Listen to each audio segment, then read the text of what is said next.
behind. All my fault. 7:30, 30 minutes behind our normal start time. But folks, for some reason today, it's we're going to accept 100% ownership of this problem. But Riverside, our technology is a little glitchy today, and this is a platform that I use. And first thing it gets me thinking, Billy, Susan, in the public safety world, I got to have a backup plan to make this happen. So next time we may have to jump into Zoom or something just to be able to get it done. So it's already got my brains working. But the stuff that me and Billy do, Susan, welcome, Susan. But we do a little. We try to spend about an hour every other Thursday. So I was telling you about that, and we try to kick everything off with just a little bit of good news because some of our conversation goes to bad news. So Susan, what's your good news of the week here? Oh my gosh, my good news. You know, there's a lot going on in the world right now, but I was able to go down to Denver yesterday and do some protesting. Ah, Um, yeah, and let me tell you, just watching everybody come together, that was the good news. Just watching everybody come together and support one another. We had 200,000 people good Lord. in Denver, and there was no hate speech or anything like that. It was just lovely. It was awesome. It was people coming together and loving one another, and just it was just an amazing feeling. So I tried not to cry the whole time because it's That's just awesome. so overwhelming. Yeah, the energy was just phenomenal. Well, It was great. that's good. Everybody got together, exercising their rights Absolutely. as a citizen. It's always good when you hear that come together to where whether you're pro one side, pro the other. But it's nice everybody that we are all entitled to those rights. Yep, Um, we were. And, yeah, the law enforcement was great. They just just stayed back and made sure that we knew that we were safe. yeah, And that was really great too. I was grateful for that. yeah. That's too cool. That's always cool to hear. Billy's been on the road. Susan, what's your good news of the week? Oh, absolutely. So I literally just walked in the door and came up the steps. Dinner's still on the stove downstairs. I think the good news is we went out to Richmond, Virginia, and did some work for. There's a health systems out there that's part of the HCA health system conglomerate, and of course, Richmond has 14 hospitals in the metro area there, and I went out there and taught some OSHA classes to three of them, Henrico doctors. They have two hospitals, what they call Parham and Forest, and then Retreat, which is inner city hospital in right in downtown Richmond. So we spent the last 3 days out there going over some really some OSHA rules and regulations. But the one thing cool, Jeff, you'd like was we went over and kind of previewed the circus comes to town on dealing with the media. And we talked about some of the events that I know Susan, I think she's out in California. We talked a little bit about the things that have been going on, since you and I have been talking about the hurricanes down in North Carolina, about the fires in California, about the New Orleans incident going on down there, and also about the plane crashes up in Yeah, Pennsylvania and D.C. So we kind of tied all that together and really drove hard the need to have plans and pre-plans and anticipate things going on because like you and I have chatted about, I still get a little you know angry when I think about New Orleans is major city that has large events and is accustomed to that all the time, being as ill prepared as they was. yeah. We can't hit a lot on the tornado area. And even sometime with the fires in California, and I may be speaking about stuff that I'm really not in the know on, but some of the chat that you hear was with some of the environmental regulations that some of the help wasn't able to get in there, even though places were offering it, and some water supply issues. And I don't think it's nothing that we couldn't see in any town or city. It's just that those fires were there, and the circus came to town, the media came to them, and it's like I talk about, Susan, I you know, I don't know if Jeff has told you, but back in 2015 in August, we had, and I think it's the only one that's ever been in the United States. We had two reporters get killed on live TV. They Oh, were doing a story, and another reporter that felt like he was being bullied shot both of them on live TV on the 6 o'clock news. It was actually 7 o'clock in the morning, and I was one of the incident commanders at that scene. And you kind of go back, and what we talk about is, that I'm just a country boy that does country boy things, and you wake up and you're shaving, and 2 hours later you've got national media looking at you, and how you're going to react and how you're going to handle that. And we did some good things and we did some not so good things, but that's what I've put together a little program, and we presented that today, and Yeah. I think it opens some eyes. I still got some work on it before we roll it out on here, but you know, it's really, every time I see that, it's that the whole world is looking at you. I mean, and I know that's what's happened in the other places, and it was tough, but it was a good class. That was a good thing of the day. I'll shut up and let you guys take the floor, but Yeah, but now tell real quick. You got into all the things, but tell Susan how you have this authority. Tell her about your background and what you did for the rest of the audience as well that might be new that doesn't know you. Tell a little bit about your background so everybody can understand why you was in those positions. so I spent 43 and a half years working in fire EMS and emergency management. I was a volunteer for 10 years, and then I was fortunate enough to get a career job, and I worked my way up to the chief of the department. I was chief of the department for the last 6.5 years.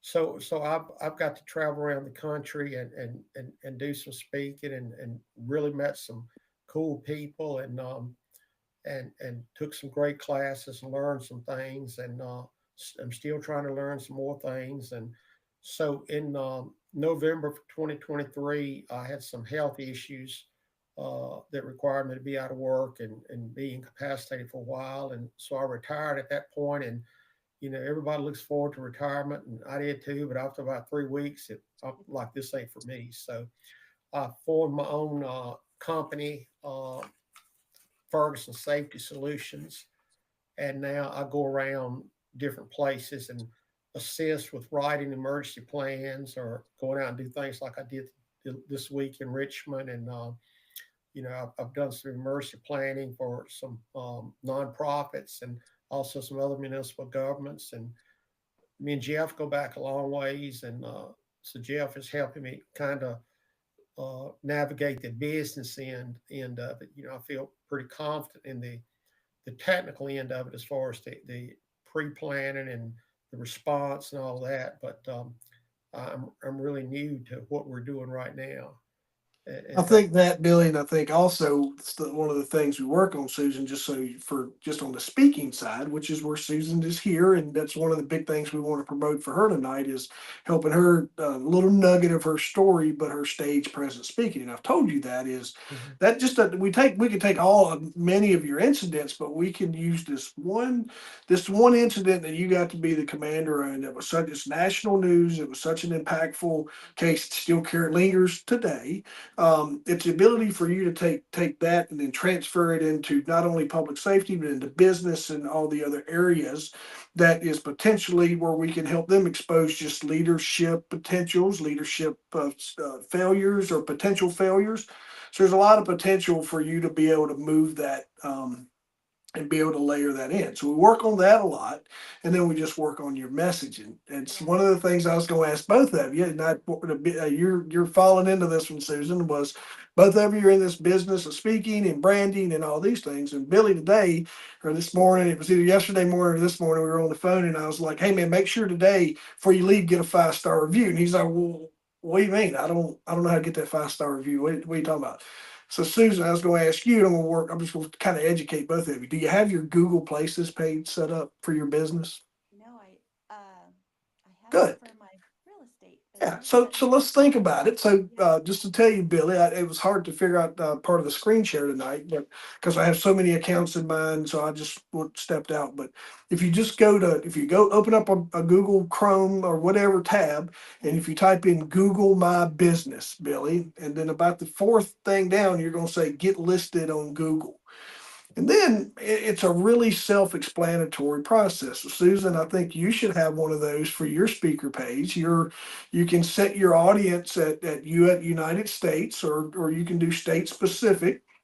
Billy, if you don't want to do travel all over the U.S. doing this, you can choose state specifics. You can change the area to where it's your hometown. Susan, in your case, Billy, I feel like in your case, United States would be your thing. And then telephone number. And for service area, you're going to pick do not, that you don't have customers come to a brick and mortar. So it's a service based business, it's national. So after you do that, everything kind of, you just listen. It's that simple. And for everyone who's listening, if you're in public safety, if you're in here for the business part, if you'll navigate through that, they might do a little verification. Sometimes they'll text you, sometimes they'll call you, sometimes they'll send you a piece of paper in the mail to get your verification done. But once you do, your account comes active. And at the top of that, it says get reviews. And when you click on that link, it's your link. It goes directly into your review page, Billy, Susan.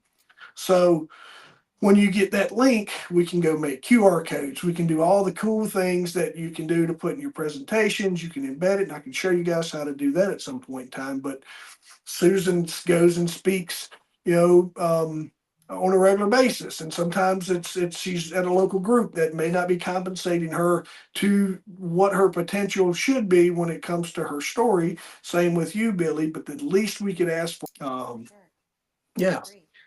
So just that little nugget of business tonight, and we'll work through that. But I want to turn it over to you, Susan. Folks, let me tell you, she and I connected back last September or so in 2024.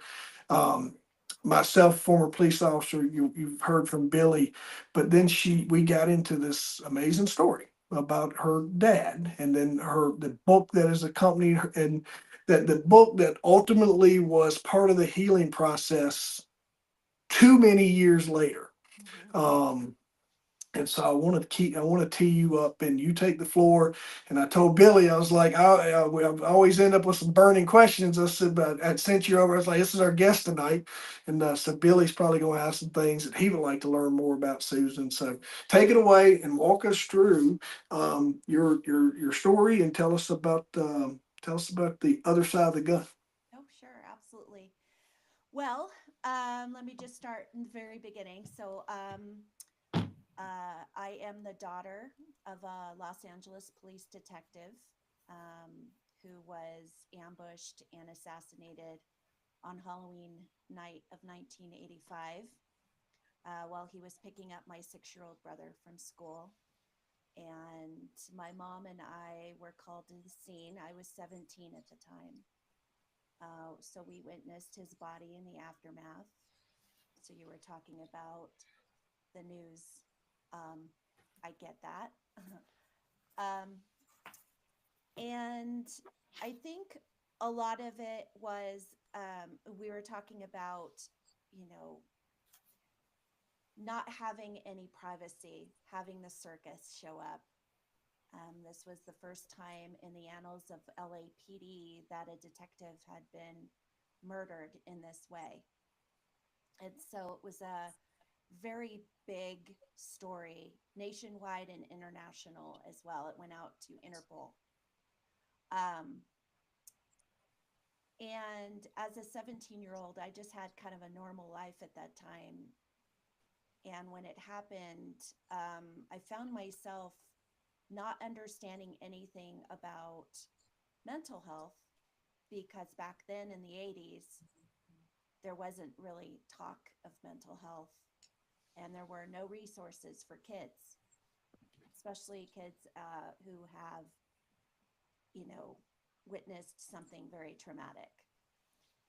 So I think the hardest thing for me was just not having the resources or adults around me who would help me navigate all of the different emotions that were going on that night. And, you know, when things like that happen, my street became a circus. We had law enforcement up and down the street, and my street was usually very quiet. Typical, you know, valley community. And this time it was filled with police officers. Um, the media came, so the media was camped out in front of my house as well. And we had helicopters overhead. They didn't they didn't find the guys that were involved, and there was multiple people. This was a long planned out assassination. So there were many people involved, and they didn't find them for 6 days. So for 6 days, I had police presence of probably 20 metro officers in the front yard, in the backyard, helicopters. My normal teenage life turned into something that I wouldn't wish on anyone. You know, I had bodyguards that went with me wherever I went. And so this was like it was a real nightmare.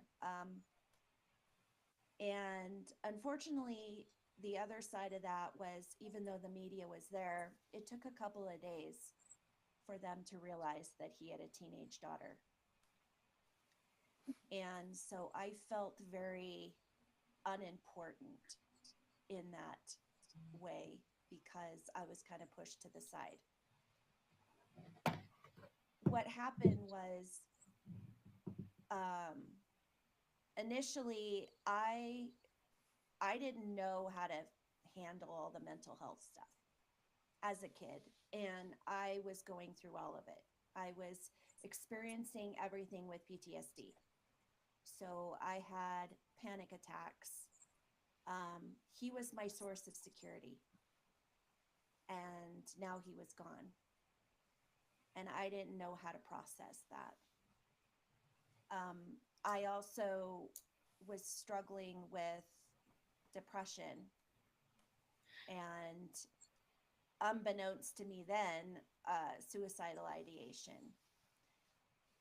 I didn't want to live this life that was going on. But at the time, I didn't know how to verbalize or articulate everything that was going on with me. Even with the therapist that I was voluntold to go to, and Jeff knows this. Um, I was really hoping that he would be the one. He would be the adult that would help me, the professional that would help me feel better. Um, and unfortunately, I don't think that he was what I call trauma competent. He didn't understand what it took to help me and guide me in that way. So he kept sessions very shallow, and he never even asked me what that night did for me. Um, so the conversations were always wrapped around my boyfriend, my mom, my brother, and school, and that's it. So I saw this man for an entire year, thinking and hoping that one day something would snap, something would change, and I would feel better. And after a year, he looked at me and said, "You're a well rounded young lady, and you're going to be fine for the rest of your life, and I don't need to see you anymore." And I walked out of that office thinking I was broken, that I was crazy, that this was going to be my life for the rest of my life. I'm going to have to figure out a way to deal with all of the depression, the feelings that I was having, because I didn't know it was called depression, but the feelings that I was having and the panic attacks and things like that, on my own. And I just kind of reserved myself to that. Susan, you may have said this, but remind Billy where your brother was when your father was assassinated. My dad had just put him in his truck. Um, when he saw the car approaching and he saw the weapon, he knew it was happening. So he turned to my brother and told him to duck down in the truck. And so my brother was not hurt physically. Um, and the last thing that my dad did on this earth was to save his son. But Susan, you bring out something. I'm sitting here thinking that I was at at a conference a couple of years ago, and I think that you'll understand where I'm coming from. And it was saying that you talked about going to counseling and everything, and this speaker was talking about, like, in my previous life when I worked full time. Um, our county government had an employee assistance program that helped you deal with issues. And one of the things that this gentleman brought out was that most of those folks are qualified to offer assistance for maybe one impactful event, not for long time stuff. And that the average adult would see maybe 1 to 5 traumas in their entire life. When you have people like firemen, police officers, EMS, they may see 5 traumas in one day, Yeah. and that it's not.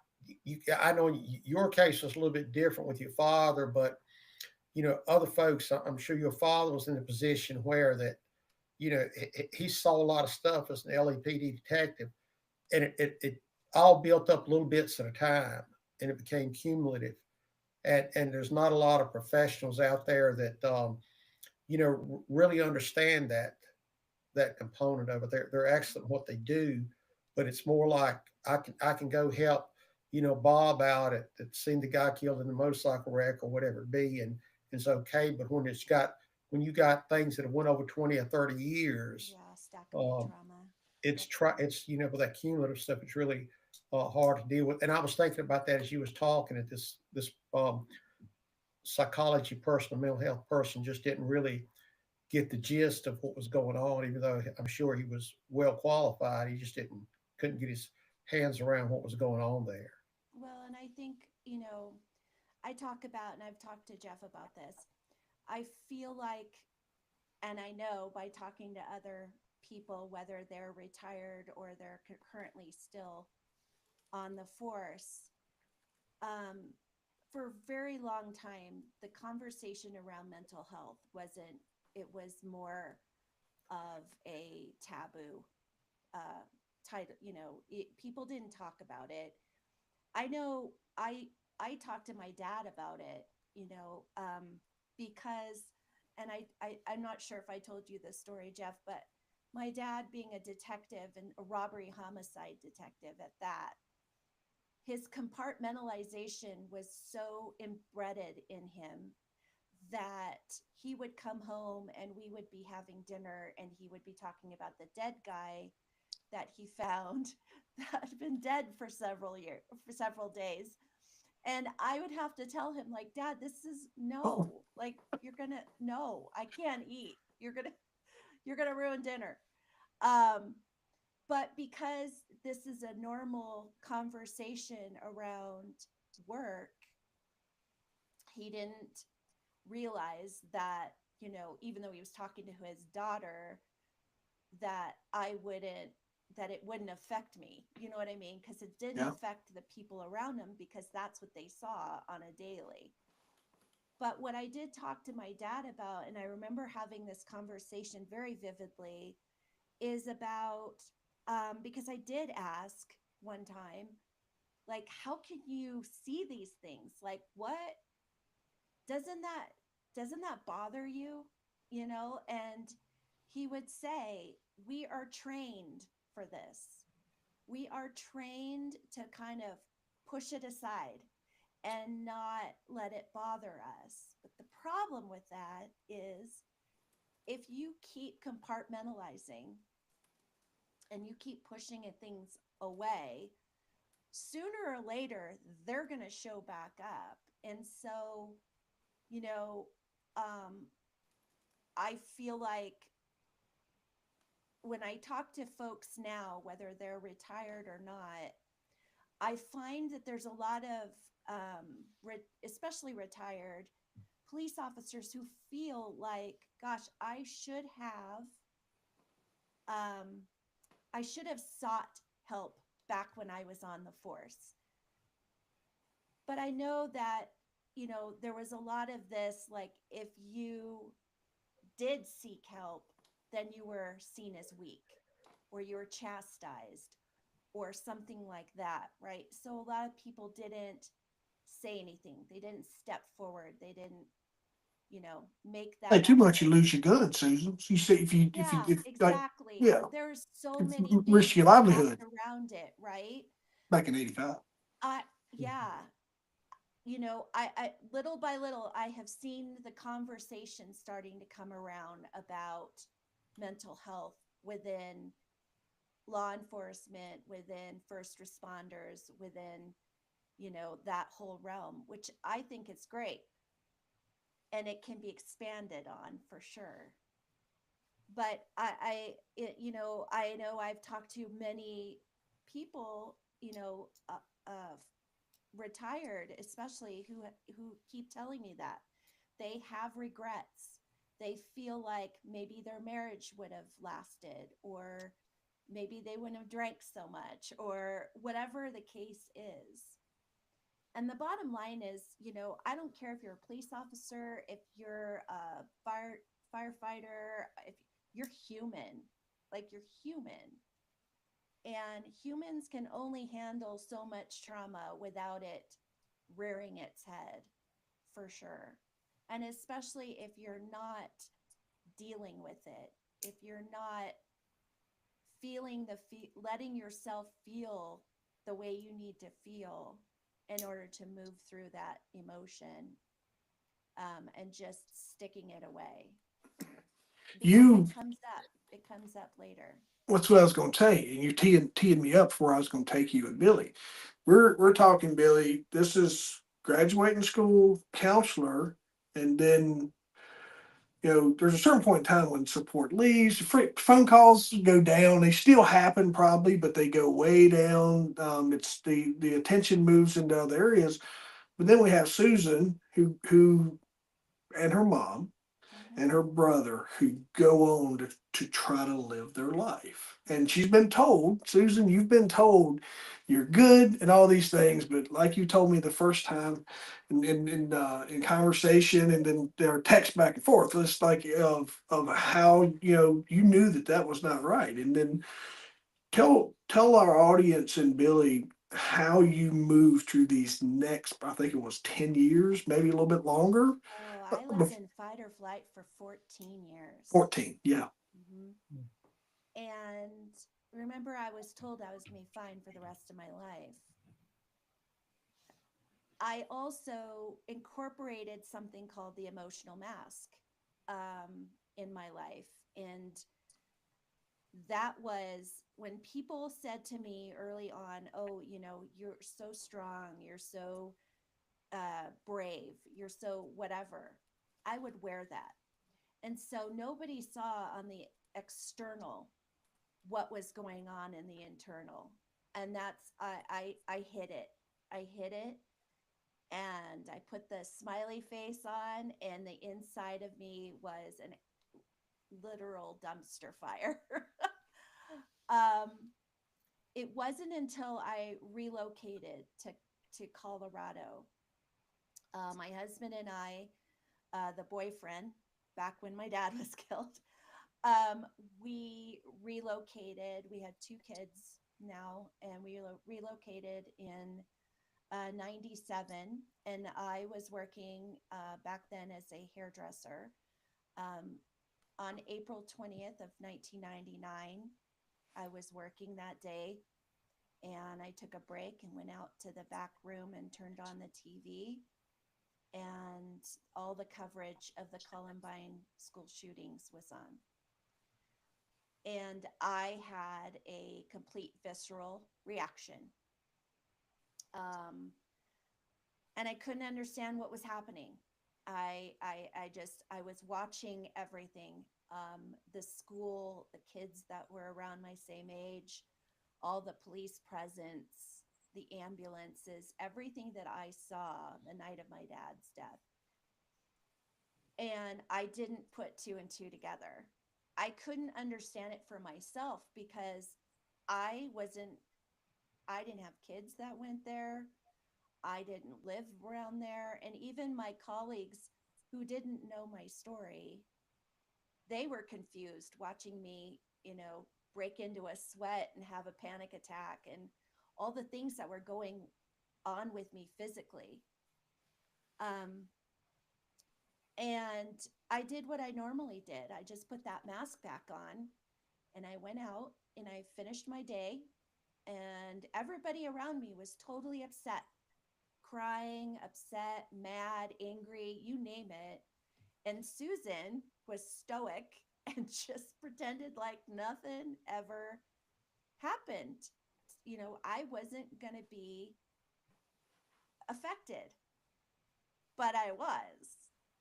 And as soon as I walked through the door, all of that stuff that I had dealt with at 17 came flying back at me. And so that's what I say. You can compartmentalize for so long, but that day, everything came back at me and I started to spiral. I found myself having the suicidal thoughts again. And I had a fight in my brain because so much of me didn't want to be here anymore and feel this pain anymore. On the other side of that, I had two small kids at home that needed their mother. And after a couple of days of my husband watching me go through this, he met me at the door and he said, "You have two choices. You either get help right now or I'm putting you in a hospital."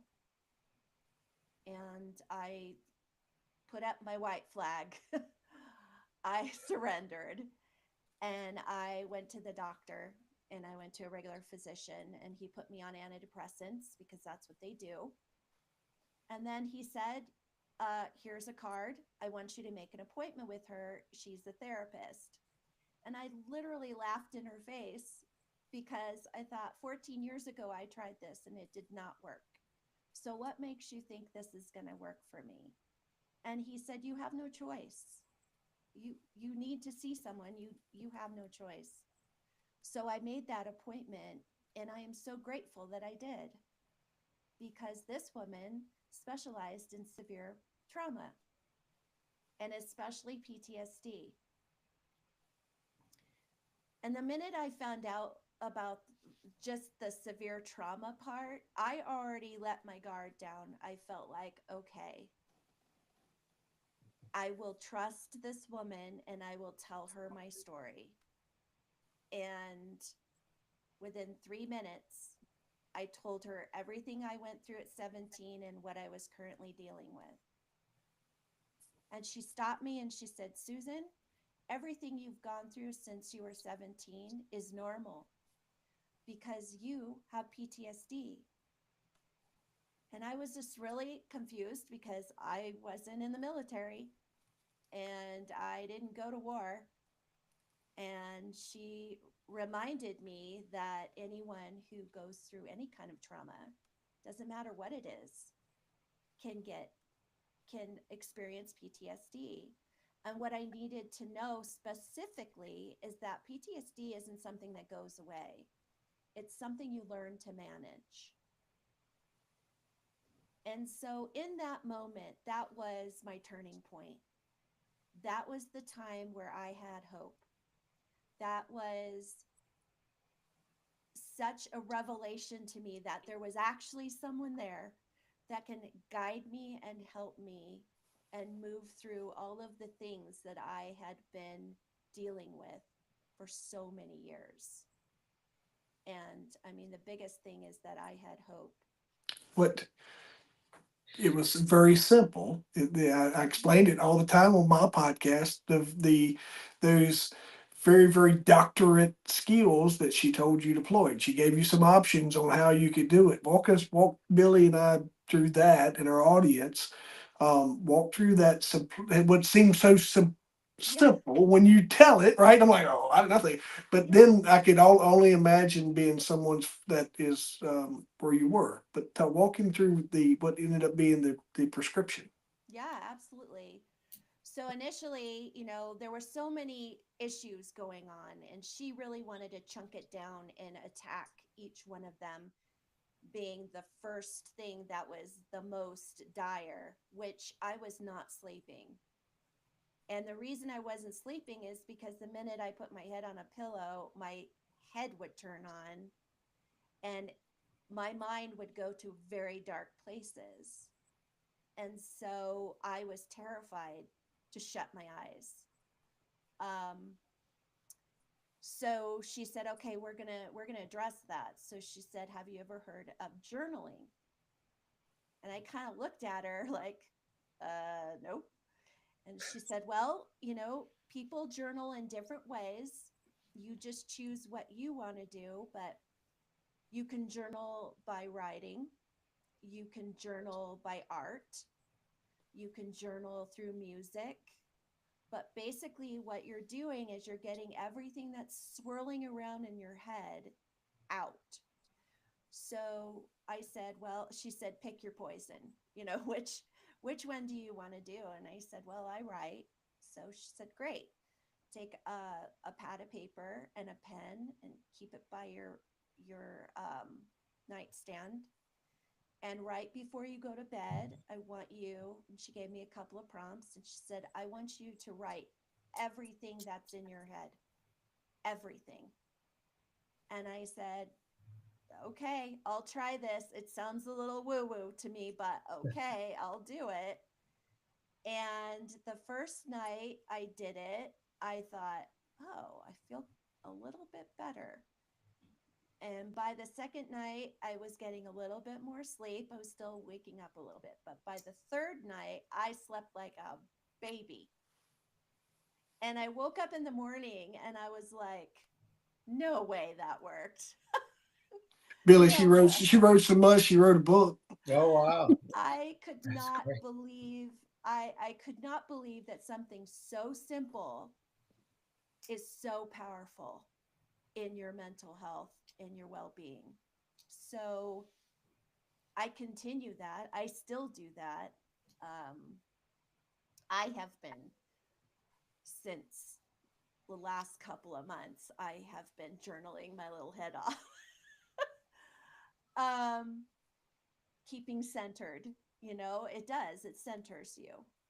So I did that. And then she moved on to the anxiety. And so I learned breath work, box breathing, things like that. And so each thing that we did, was it it took a couple of years for sure, just addressing all the different parts of the PTSD. And as I got, as I felt like I was at a good, as at a pretty good place, and this was after doing EMDR work, um, I took a little bit of a break, and but I continue to utilize the modalities that I learned. And I realized, I really need to write a book. Like I really need to do this. I didn't feel completely comfortable until I turned 50 years old. And when I turned 50, I literally drew a line in the sand and I said, "This is it. I got to do this," for two reasons. One, I really felt like, since the very beginning, since my, being 17, I always felt like other people had my story in their head about how I should be, how I should have reacted, what I should think about everything. And usually it was nowhere near who I am. So I wanted to write the book so that people got the behind the scenes, that I was able to show people all the things that and all the work that I have done, and what really was going on with me, what really I felt like during that process. And it was the other side of that is that there has always been so much pain and anger within the law enforcement community around my dad's death. And a lot of it has to do with my brother. Um, and so I felt it was really important for them to see the healing, and know that I'm doing I'm doing okay. Um, and so initially, those were the two reasons why I wrote the book.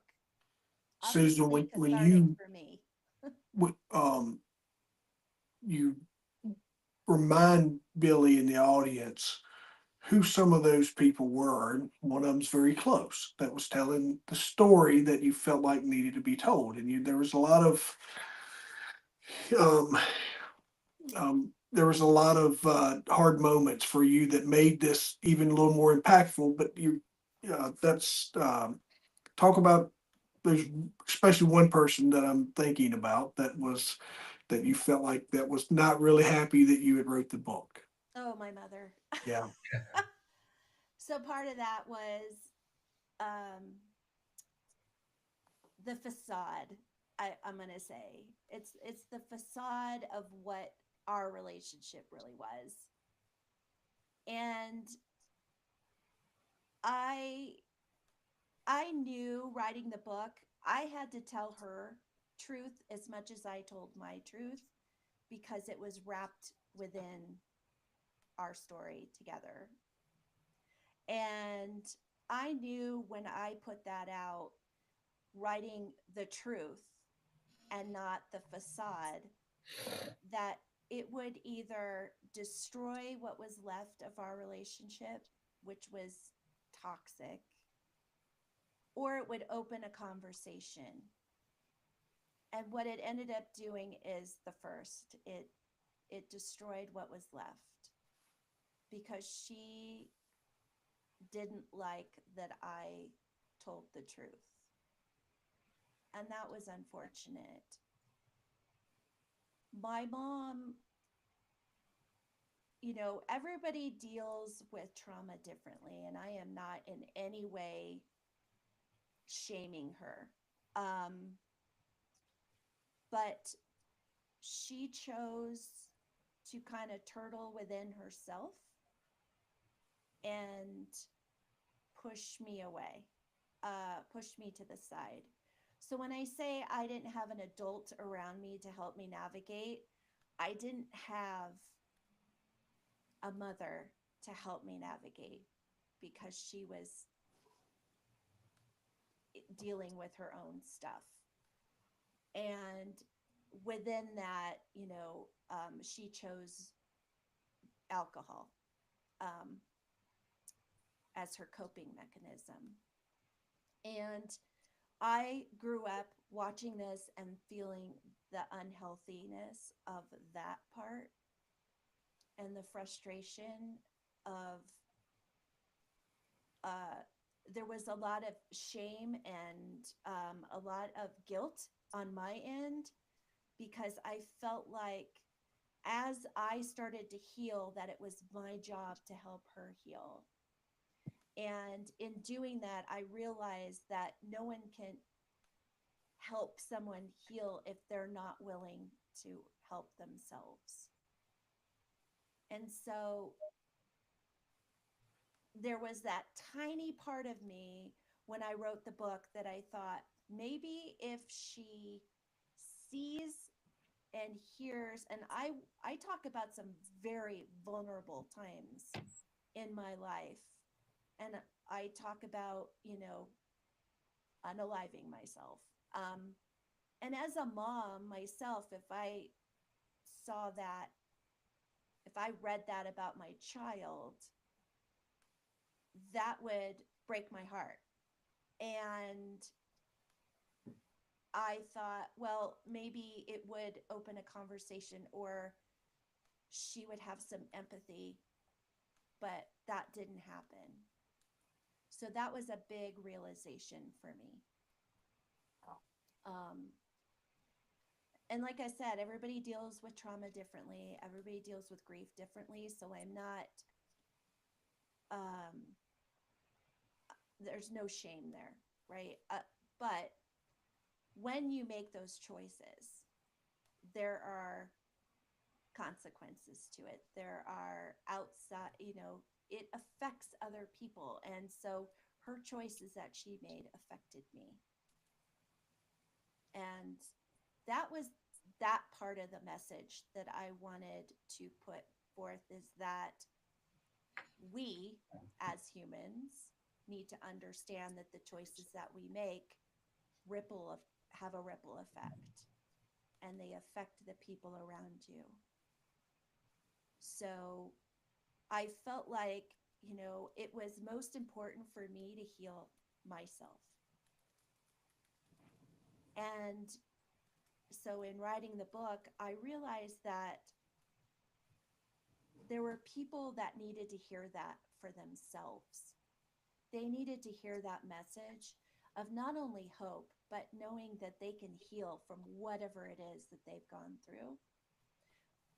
And, um, I would say that if you're afraid of it, that's actually a normal thing. I was terrified of diving in and reliving. Writing this book, I had to relive. It took me 4.5 years to write it, because I had to relive everything. I had to refeel the feels, and the emotions, and I had to give myself the grace on the days that I had nothing left to give.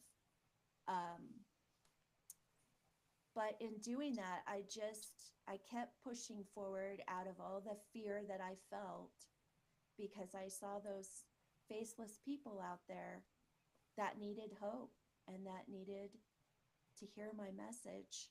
And my biggest, um, I was really moved to help more and more people, that way.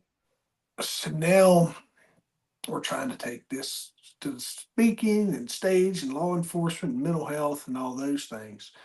Um, I've told you countless number of times, just I can't imagine 14 years of living hell, Mm-hmm. of what was going on there. And Billy, I think what you'd see there is we go from 85, we went through your first Iraq war, some of the other stuff. So there became this emphasis on PTSD, and we started hearing that more. So Mm-hmm. there was more work. So timing wise, you know, is the event in Columbine, there's been more study, there's been more progress in this world, Yep. and Susan was able to finally connect with someone that was able to give her that. They can't give her the rope she's been trying to climb out on this whole time. She finally got that, and I feel like there's still struggles every day. I think we all, Oh, yeah. have those I moments, am but not done by any means in yeah. the evolution. Not at Um, all. Go ahead, Billy. Anything on your No, side? I was just thinking, and I got to concur with what you said. And Susan, I'd heard your story before because Jeff had talked to me one day and sent me a link, and I'd listened to a podcast you guys have been on, and also went on and Googled the story and read it. I believe it was your dad. It worked in an area that was known for a bunch of robberies and the like, and so I was a little familiar with it. But I think that Jeff, you hit the nail on the head about PTSD and when it started coming out, because I'm older than you guys, and back when I was growing up, you'd hear people coming back from Vietnam and the like, and it was their shell shock, That was the term Shell that shock. everybody used. Yep. They were shell shocked, Yep. and so I think that kind of came over into what we know now as PTSD. And Susan, you're right. It was a stigma to that, because coming up in fire and EMS and Jeff and police, and we go back a long ways. That you know, you didn't let people see that it was bothering you, or you were weak, and like you said, you're putting up that facade. And you deal with, I think, people that are that live in our world sometimes don't really understand, because we deal with things a certain way that other people don't understand unless you're in that world. Right. And so I think that you know that that is we do things like this. And I know Jeff has got some colleagues that are bringing this stuff out more and more. I know the gentleman who does the Operation Yellow Tape Yeah. has a passion for that. And even now, that's a big employee incentive for people that's going to work. A lot of folks will have mental health people on staff. And it doesn't have to be traumatic. I talked a little bit about it when I was in Richmond. um, One of the topics we had was workplace violence. And there's lots of things that drive you to that. Mm-hmm. It can be financial issues, it can be marital issues, it can be violence, it can be home life. There's lots of things to do, and there's assets now that's out there to to help you with that. And really, Jeff, as I was driving home tonight and I was listening to the radio, Virginia, and I wasn't familiar with this, but Virginia now has it's called the 988 line. And Mm-hmm. it's, if you're having mental health issues, you can call this It's a 988, and it suicide goes to hotline. Yep. to Ah, to yes. out, and it may be a nationwide type It thing. is It a was just nationwide thing. okay. Yeah, they were just it was just a little commercial saying, hey, if you're having this, dial 988 and get some help. And so yeah, I think and I see myself coping with things and doing things differently now that I've gotten to the adulting stage. Mm-hmm. You know, trying not to I talk with my wife sometimes and tell that I try not to get mad about anything, because that doesn't hurt nobody but me. and, Right. and and just kind of cope with things differently as you go through, Right. because you do see things out there. And I know we've all been through our own traumas, and everybody else out there is going through them. And sometimes you have to put that facade on to get through life. But as you compartmentalize things, you're right, it's gonna explode one day. Yeah. And It wells up, you know.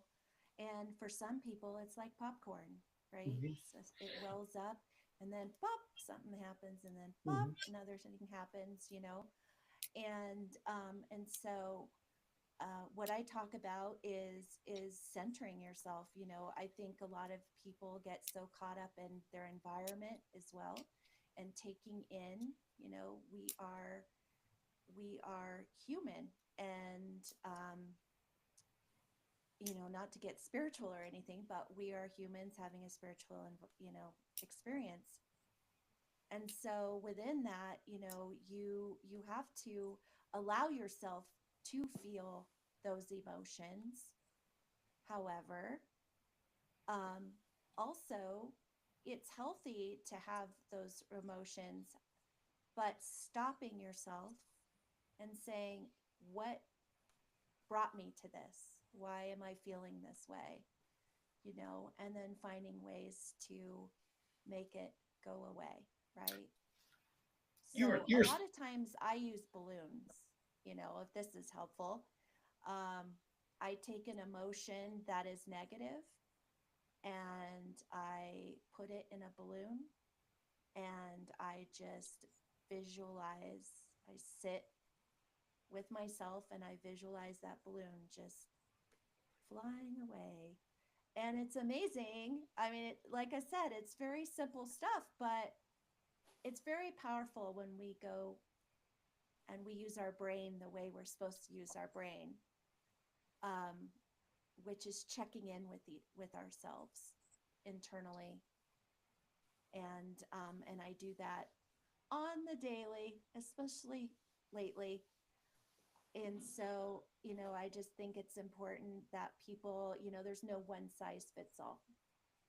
And So it's so, ironic that you say the simple things like that. I read a book many years ago on anxiety and dealing with anxiety, and one of the things they recommended there, and it was so elementary, but I really think it worked because I tried it, was to put rubber bands around your wrist, and when you felt this anxiety coming on, you'd snap that rubber band, and that kind of would be like a reminder to, hey, let's like you said, come back to the center and focus and move there. Just something simple as popping that rubber band. yeah, You But want, Billy, to that works. You have to, but here's what it causes. I've ran into this.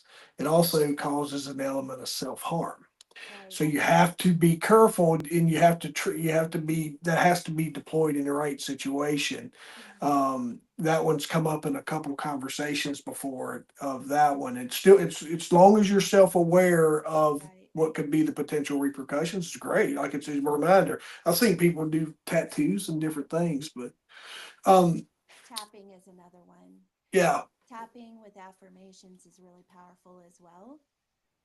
Again, it's something that you would have to look into, but I've done it all, and it does make a difference. It is retraining your brain, and it's. I talk about anchoring a lot. Just anchoring in a particular affirmation or redirect of your thought process. So, um, but something similar to Susan that I think would help complement your speaking. And if you're not doing this, is having that survivors workshop or that mental health workshop or something along the lines that when after you speak, you might have run an hour, um, whatever that session might look like in your speaking, because you're like me, you can talk forever, and the story's so amazing. But maybe you think about that. Like same thing I was working with Billy on is maybe that's just some things that you can do as well that increases the value that you bring to your speaking is having having the word, hour one is this, but then if they want it or whoever the folks is they we're able to come in and then we can layer in the workshop side of that as well to where you go through some of those what works and what didn't and what you tried and you're able to open up some conversation stuff along those way in more of a private setting too. oh yeah, absolutely. It's funny you said that because I am actually a trauma resiliency coach Yeah, as there you well, go. and so yeah, I am going to be working with folks one on one and in groups. I will do retreats. Actually, I'm going to be Yeah. doing retreats and incorporating a lot of things. And I think we're getting to a point right now is that it is so important to find our center. There's so much going on around us, so much negativity, so much, just stuff, and I think we all need to kind of find our center and work on ourselves, more than anything. Yeah. And, just because I feel like in that we come from love, and that's what the world needs. That's what humans need is they need to be one, they need to know that they're not alone and that they belong and that they're heard. So I think it's really important for, and I talk to professionals about this, professionals that work in trauma. I've had many conversations with people about that, and especially in addiction arenas, is that it's really important for people to be heard, um, and to feel safe, to be able to be vulnerable enough to work through whatever pain they're going through, whatever trauma caused them to seek coping mechanisms through, you know, self sabotaging Yeah. type of behaviors.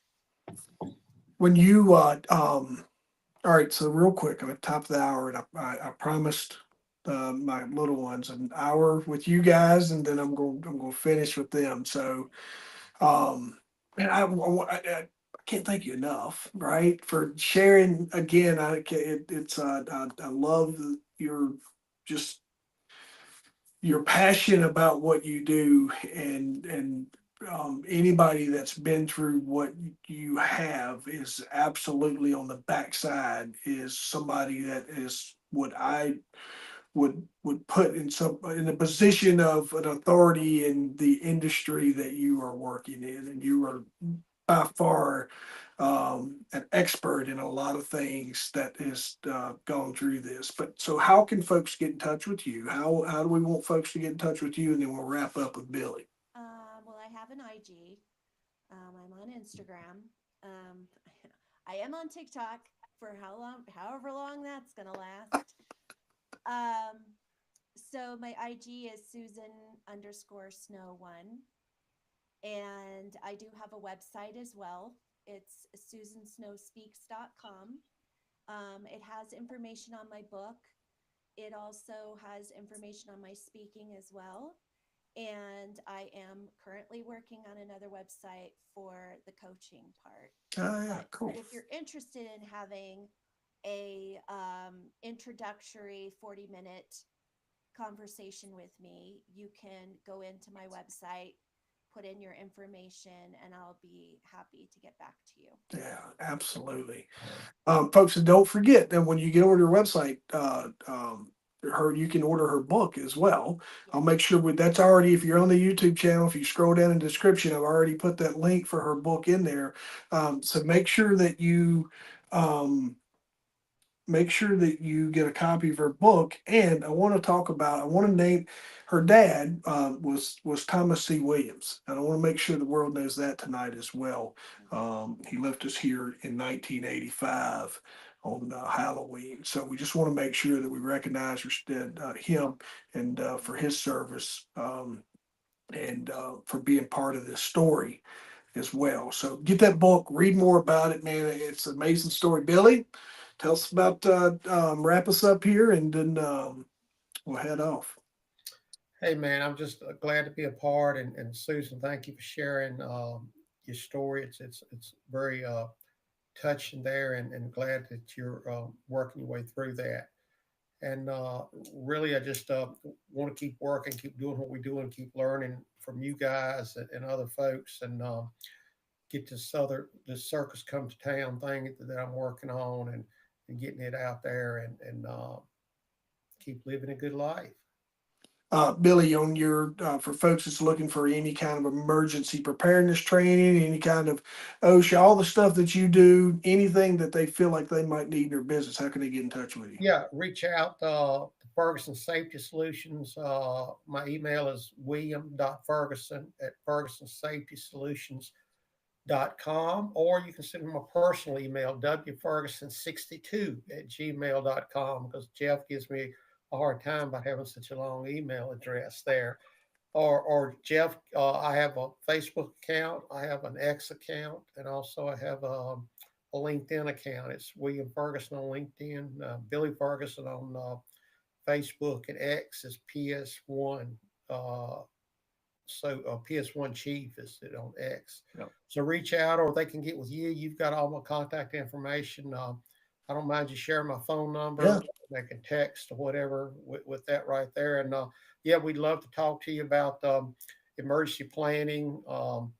We can come out and do conferences. We can do talks, or we can help you write your plan, or we'll write your plan for you. Just let us know. And we've certainly had some success on doing that for not only municipal governments, but also for nonprofits and some for-profit businesses. And like I said, I got one laying on my desk right now for municipal government that I'll get started on tomorrow, and just finished up out in Richmond, and things are going good, but I'll always looking to get out there, and I'm trying to migrate over and with Jeff to that some of that speaking stuff, and Jeff's trying to get me to move into the world of you know I feel really confident in the public safety component, but sometimes transferring it from the public safety world to the business world is I don't want to say struggling, but I'm having to think long and hard about it. And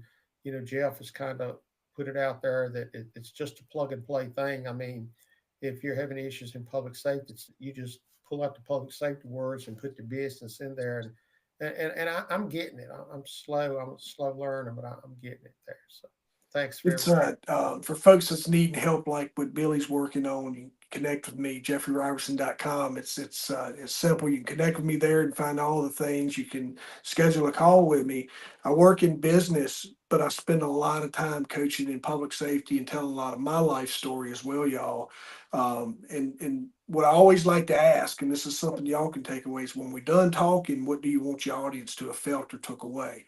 And I tailor whatever I need to pull out. We might be talking about marketing, we might be talking about operations inside of a business, and we might be going deep. And I'm telling you an inspirational story about my life and things that I've experienced. So just always remember that. And maybe a nugget for you guys is when you're in those meetings and somebody's like, "Hey, yeah, I want you to come speak for me." You're like, "Okay, well, when I'm done, what do you want your audience to have felt?" And sometimes that's you want them to cry, want them to know your story, whatever. But make sure, folks, you've learned from two of the folks I enjoy conversations with. I'm glad, Susan, you made time to thank you so much for jumping on here with us tonight.